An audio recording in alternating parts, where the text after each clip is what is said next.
Shanghai, New York, Dubai, Vancouver. Many large cities are well known for their easily identifiable skylines. In London, numerous skyscrapers soar high over the streets below and have become part of the city's personality. Not as permanent as it seems, however. The skyline is in constant development, and plans for the city keep aiming higher and higher.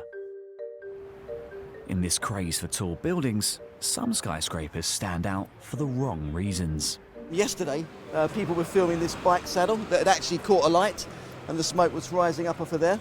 But also, it just gets so hot. You put your hand out into the light, and immediately, it's like scorching you straight away. It's really intense heat.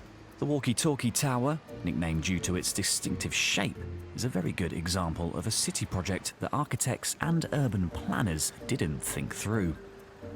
The consequence, when the sun shined on its curved glass front, it acted as a giant heat collector, focusing a large area of sunshine on one small area of ground. Solar physicist Simon Foster explained the phenomenon. As you look up at the building, you should see it's like kind of parabolic, we call it. It's in the shape of a wok.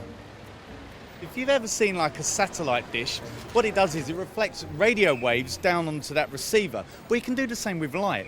So as the light comes in, instead of it being reflected out on a straight mirror back in the same direction, it gets bent down onto a curve, a focus. And we're right in the focus. So all that energy that's hitting up there, a huge building, has been focused down onto this tiny little region here. Shop owners had to deal with tiles cracking in the heat and customers complaining of smoking furniture.